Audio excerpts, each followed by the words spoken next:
Hello YouTube, this is ConrailFan76, and this is going to be another odd video. I wanted to take a break from the Lily Orchard video, so I decided to watch some movies and play around in trains a little bit on this new computer I have. And while doing so, I decided to put on some background noise, so I'd put on Unstoppable, and I completely forgot how much I love this movie.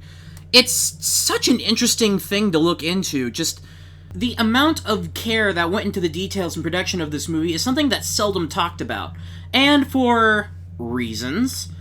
But for the most part, I'm not here to talk about that. Unlike my Fugitive video, maybe I should do something like that someday. Instead, there's something I want to talk about because while I was scrolling through YouTube for the background noise, I came across a video, and it's... well, you'll see. Can't believe I have to do it this way, but whatever. Alright, here we go. Switch has been... Now, one of the things I will say before we continue with the scene is that this is not Tony Scott's fault. This is the fault of the editing department. Because there's just blatant continuity errors, which I talked about before in the beginning of this video was going to happen. Just blatant continuity errors. What the scene loves, and what happens in other parts of the movie too, is it rolls back the footage almost. So you'll see the same clip repeated over and over again. You'll cut to a scene of the train, so basically you have 777, the runaway, and then you have this other train, so gray train, and you have 777, right? And the gray train it's right in front of it. Gray train, so that's an SD40-2, former Kansas City Southern. They're... apparently in the script it's called The Sacrifice, so personally that would be... I don't know, it's just odd to me.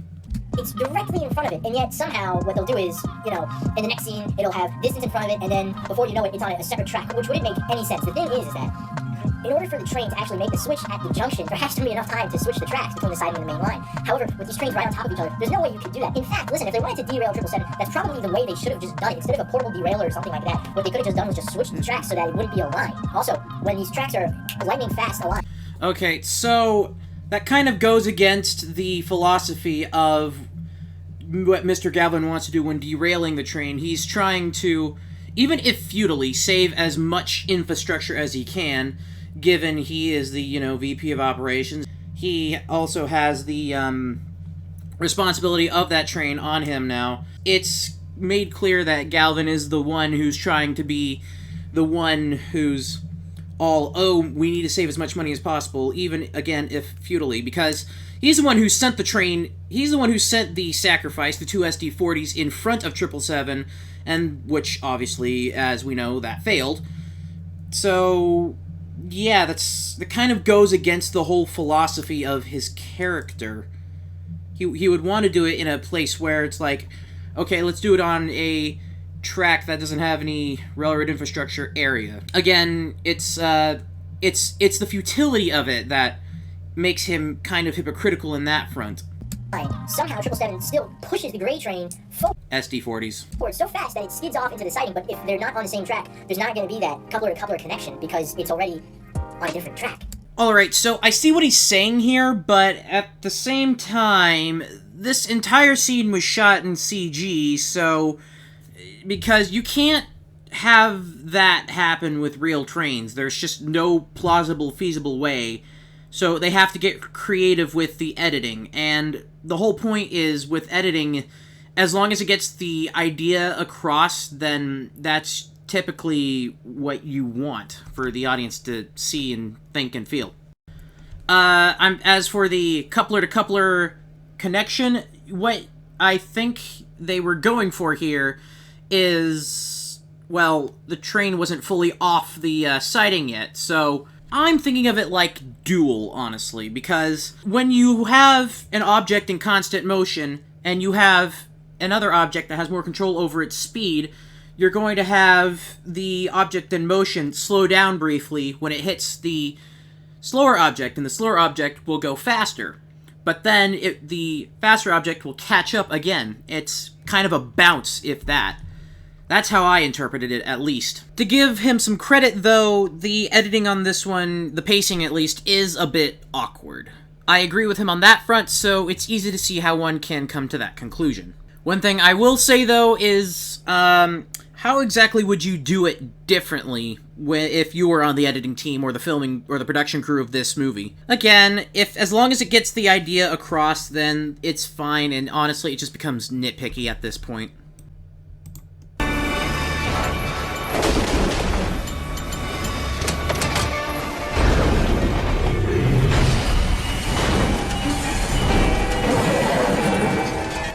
Okay, so that's the scene he's talking about here. So, yeah, it's meant to be...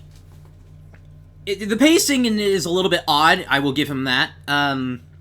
But it's meant to be that final slam that gives it the final push. And it's something that is kind of, you know, it's like, it's supposed to be one of those spur-of-the-moment things. I will give him the I'll give him the odd pacing issue a bit. I'll give him the credit on the odd pacing issue there, though. But as long, it's supposed to be as long as the scene gets the idea across. And I think the idea also does get across. At that point, again, I believe it just goes into this just goes into a bit of nitpicky territory at that point. Bail, bail!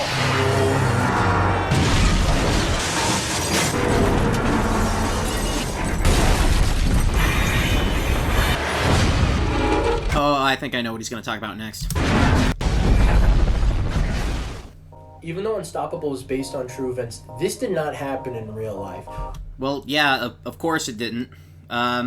You said it yourself, the word based. It's loosely based on real events, meaning it's not a one-to-one recreation. That's something that a lot of the older folk, I'll say, especially on train orders and Facebook, complain about with this movie.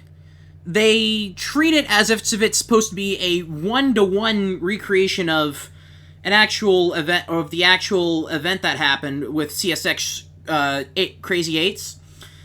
Or they'll treat it like, oh, this is like the most unrealistic thing. It's like, yeah, it's an action movie. It's a work of fiction.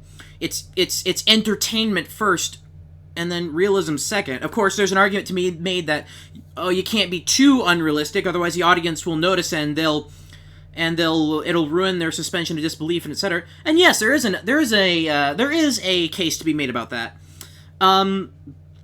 But again, this movie isn't made for the it's not made for railroaders specifically. It's an action blockbuster made for the general movie-going audience, and I'm sure they're not stupid. They definitely aren't stupid enough to say, "Oh, that can actually happen." Wow, because we all know that a locomotive won't violently explode like that. No one would ever be this dumb to actually try this out in real life. They literally almost did with CSX Crazy Eights. They had a set of locomotives up at the front, or up ahead of Crazy Eights, just in case the rear locomotives weren't enough to slow the train down. Can't believe I'm using Wikipedia as my source here, but here, they're talking about how CSX 8392, uncoupled from their train and chased down the Crazy Eights. Here, it says, an EMD GP40-2, CSX number 6008, was prepared further down the line to couple to the front of the runaway to slow it further if necessary. And it's an archived article here. So, yeah, they almost did try that. And plus, again, this is fiction, this is dramatization, this is drama, this is a character who is your typical greedy, oh, we must pinch every penny possible character. So, yeah, he is dumb enough to do that. And again, it falls back into that category of fictional drama. It's not realistic because it's not supposed to be realistic. It's a characterization. So basically what the issue was here, if no one really picked it up, is that when you have this unstoppable force, really something that's not good is... Okay, yeah, you're showing it here. Like, did you not read into this before you made this video? Standing in front of it and trying to almost push it back. And in trains, that's not really how you probably would stop a runaway train. You don't want something... That's not... No, it's... No, the point was to slow it down so someone could get on board the locomotive. The point isn't to stop it, the point is to the whole point of it was to slow it down. In front of it, something where the runaway is just going to push against it, especially when it comes to that sighting. It is going to go too fast, and you are going to have something like that. And the reason why that was such a good-looking train crash is because they actually crashed this train in real life. It wasn't an actual train. It was a one-to-one mock-up done with plywood boxes and metal framing, I believe. And then they pushed it. They had a giant hook with a giant hook with a loop, and that caused it to fly off the tracks. And then they blew it up afterwards. Behind the scenes of how he did it, and it's amazing. One of the things Tony Scott does is he didn't CGI that stuff. Tony Scott also directed Top Gun too. Everything he does is really practical work and everything. So this train unit looks that good because he actually had the balls to derail this train. That's why it's so awesome. Now, like I said before, I'll give him credit on that one, yeah. It was based on true events. 777 is actually based on Crazy 8's incident. In the early 2000s, a CSX locomotive, and I believe it was in Ohio. Something like this also happened. However, it was not going at this high speed, and there was no sort of a curve that would knock into this. I think in the movie it's like these oil... Petroleum tanks, yes, and again, it's dramatization. It's an action movie. It's loosely based on events. It's not supposed to be like United 93. It's not supposed to be like Chernobyl. It's not supposed to be like Oppenheimer. It's not supposed to... It's not, again, not a one-to-one recreation. It's inspired by true events. Not that I'm saying that Empire State Rails here is saying this, but that's the problem people have when criticizing this movie.